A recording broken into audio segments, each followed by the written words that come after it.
Bonjour, bienvenue à cette toute nouvelle série de capsules sur des conseils de rédaction en écriture scientifique.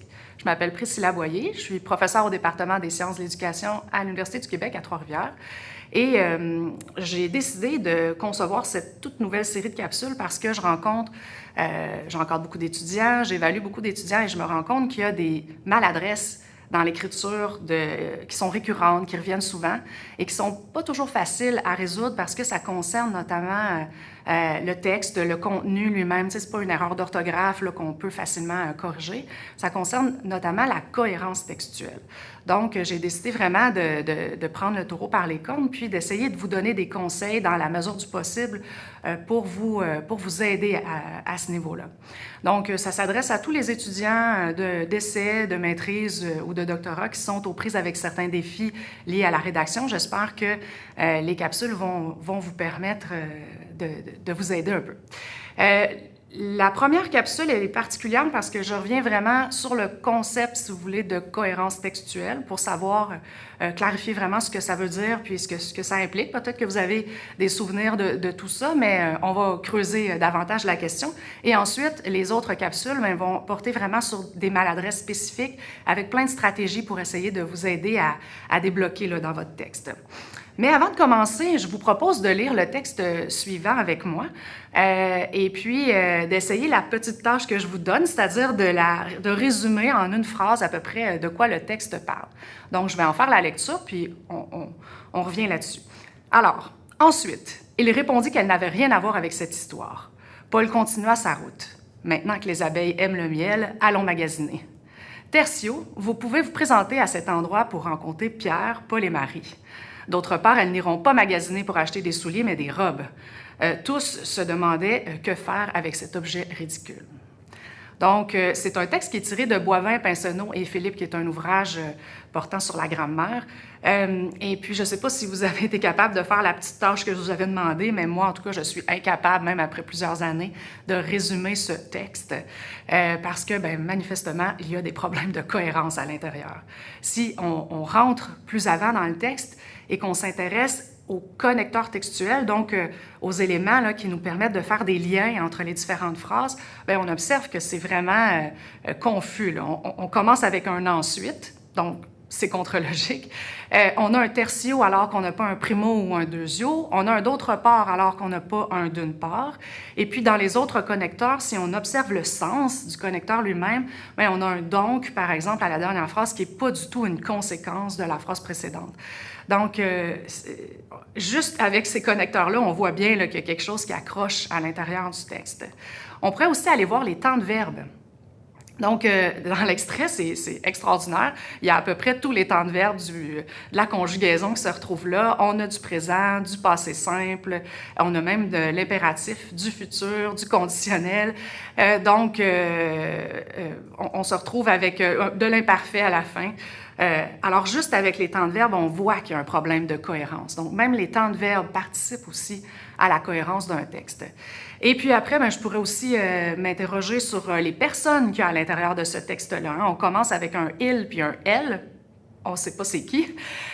On parle de Paul, de Pierre, Paul et Marie. On a un « vous », on a un « nous » à l'intérieur du texte et c'est toujours indéterminé. On n'est jamais trop certain de qui ou de quoi on parle. Même chose pour cette histoire, cet endroit, cet objet ridicule dont on n'a jamais parlé avant et qu'on a l'impression qu'on aurait dû nous en parler, en fait. Donc, il y a plein de phénomènes là, à l'intérieur de ce court extrait-là qui nous montrent, en fait, que ce texte n'est pas un texte, mais c'est plutôt une suite de phrases. Il n'y a aucune cohérence à l'intérieur de ce texte-là. Si vous voulez vous faire une bonne idée de c'est quoi la cohérence textuelle ou qu'est-ce qu'un bon texte, disons, pensez à cette analogie d'un morceau de tissu. En fait, un texte, là, c'est comme un morceau de tissu dans lequel on entrelace des fils. Chaque phrase est entrelacée les unes aux autres. Ces fils-là sont hiérarchisés parce qu'on ne veut pas que telle couleur arrive avant telle autre couleur. Même chose dans notre texte, on organise nos idées au fur et à mesure. On ne les met pas tous en même temps ou n'importe comment. Et au bout du compte, quand on recule et qu'on a terminé notre œuvre, disons, on voit se dessiner quelque chose sur le tissu ou et dans le texte, c'est la même chose. Le texte acquiert une unité une cohésion. En fait, il y a quelque chose qui se dégage de ça, un sens à ce qu'on est en train de lire. Alors, si cette analogie peut vous aider, là, tant mieux pour vous en rappeler. Donc, la cohérence textuelle, on voit, là, ça touche le cœur du texte, hein, ça touche l'essence même. Pépin disait qu'il n'y a pas, et sûrement d'autres d'ailleurs avant elle, que c'est la qualité première d'un texte. Sans cohérence textuelle, il n'y en a pas de texte. Et pour avoir de la cohérence, qu'est-ce qu'on doit retenir? Bien, cohésion, hiérarchisation et intégration des énoncés. Donc, un tout, une unité dont les idées sont organisées et dans lequel on a des phrases qui sont entrelacées les unes aux autres. Et plein de ressources dans la langue, plein de ressources nous permettent d'assurer la cohésion, la cohérence de notre texte. On l'a vu tout à l'heure avec l'extrait, ça peut être les objets, les personnes, les pronoms qui s'y réfèrent, ça peut être les temps de verbe, on a des connecteurs à l'intérieur du texte, mais aussi on a toutes sortes d'autres phénomènes langagiers, de structures de phrases, en fait, qui assurent cette cohérence-là. Et c'est un problème d'une certaine façon parce que je ne peux pas arriver auprès de mes étudiants qui éprouvent certaines difficultés en leur disant, bien, applique cette règle-là et puis tu vas régler ton problème. Tu sais, ça va se faire. En fait, la cohérence textuelle, c'est beaucoup plus subtil et complexe que ça. Et on ne peut pas régler ça de cette façon-là. Le Cavalier disait, et à juste titre, que c'est dur d'évaluer en quoi est-ce que le message est clair, puis en quoi est-ce que le message est compréhensible en dehors du lecteur, en fait. C'est lui qui reconstitue le sens du texte. Donc, nous, on fait un travail comme scripteur, puis on essaie d'expliquer notre pensée, de bien la faire comprendre, mais le lecteur aussi participe à la construction du texte. J'en ai parlé dans les capsules précédentes portant sur la problématique, c'est fondamental. Vous devez retenir que votre lecteur, c'est la personne clé en arrière de votre texte, c'est votre partenaire. Un texte n'est rien sans un lecteur. Ce sont des lettres sur des pages. C'est le lecteur qui, par son travail de lecture, le reconstitue et lui donne un sens. Et en rédaction scientifique, une œuvre d'art peut être difficile d'accès au niveau du sens. On peut jouer avec le lecteur comme ça, mais en rédaction scientifique, c'est la clarté qui compte. C'est de vous faire comprendre. C'est de faire apprendre quelque chose à votre lecteur. Donc, dans l'acte de communication, il y a quelque chose d'important au niveau de la compréhension du lecteur. Donc, plus vous considérez votre lecteur, plus vous avez de chances que votre message soit bien clair et bien compris par lui. Si vous voulez, juste une analogie pour vous aider à comprendre cette espèce de partenaire, de collaboration qu'il y a entre le lecteur et le scripteur, pensez à l'anecdote suivante. Là, moi, je raconte dans un souper que mon fils a pris l'autobus jaune. Ça avait été un matin difficile. Il avait oublié sa boîte à lunch. Et puis, finalement, il est arrivé vraiment tout désorganisé. Et là, je pose la question, mais il est arrivé où? Bien, tout le monde autour de la table comprend, on est au Québec, que s'il a pris l'autobus jaune puis qu'il y avait une boîte à lunch, bien, il s'est rendu à l'école. Donc, probablement que c'est à l'école qu'il est arrivé puis qu'il était très désorganisé. Mais si je suis dans un autre pays du monde où il n'y a pas d'autobus jaune puis il n'y a pas non plus cette connaissance que dans d'autres pays, les élèves vont à l'école en autobus jaune, bien, peut-être que cette personne-là comprendra tout simplement pas mon message. Et à ce moment-là, le message n'a pas de cohérence pour lui. Donc, vous comprenez qu'en science, là, des phénomènes comme ça de compréhension, vous, votre concept, il est super clair dans votre tête, mais si votre lecteur ne comprend pas tout à fait ce que vous voulez dire, vous venez de causer un bris de cohérence.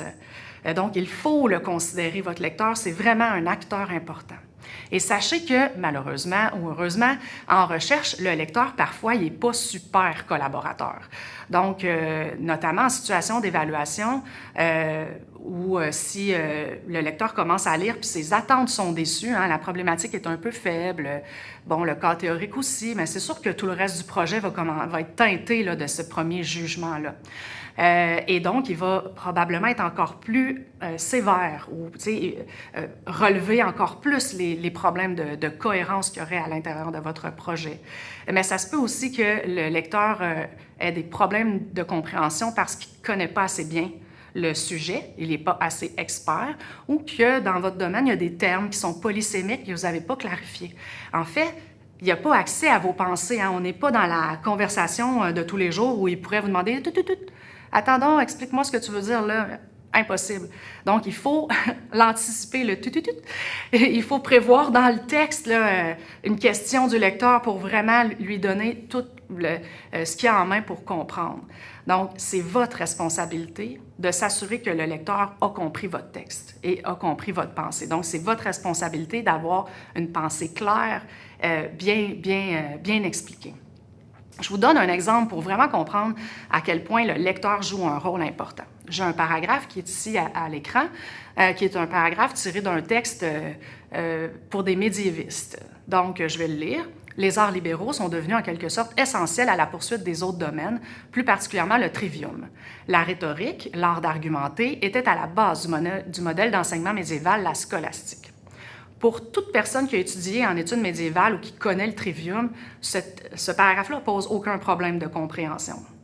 Par contre, quelqu'un qui n'est pas à l'aise avec le Moyen-Âge, ne sait pas ce que c'est les arts libéraux, ne sait pas encore moins ce que c'est le trivium et ne comprend peut-être pas le lien entre la rhétorique et le trivium. Donc, pour corriger ce bris de compréhension potentiel pour notre lecteur, si on sait qu'on s'adresse à un lecteur qui n'est peut-être pas médiéviste, bien à ce moment-là, on va expliquer mieux les choses. Et là, il y a plein de façons de faire. Le premier paragraphe est beaucoup plus explicite. Hein? Après le trivium, on voit une définition. Donc, qu'est-ce que c'est le trivium? Bien, ça comprend la grammaire, la dialectique et la rhétorique. Ah, maintenant, je comprends le lien avec la rhétorique de la phrase suivante. Donc, le deuxième paragraphe, sensiblement, une autre possibilité, on précise que la rhétorique, c'est l'un des 3 piliers du trivium. Donc, on n'est pas super clair encore, mais n'empêche qu'on montre un petit peu plus le lien qu'il y avait entre ces 2 énoncés-là. Le premier paragraphe n'était pas mauvais. Hein? Ceux-là sont juste un peu plus clairs. Tout dépend du lecteur à qui vous allez vous adresser dans votre projet. Alors, dans les prochaines capsules, ça sur quoi on va se pencher comme problème de cohérence que je retrouve souvent dans les textes des étudiants, on va commencer par travailler vraiment dans les cas où le lecteur a l'impression que les idées sont incomplètes ou superficielles, ou c'est confus au niveau des paragraphes. Donc, je vais essayer de vous donner des moyens pour repérer ça dans votre texte et y apporter une certaine correction. La troisième capsule va vraiment porter sur des bris de compréhension, un peu comme l'exemple précédent.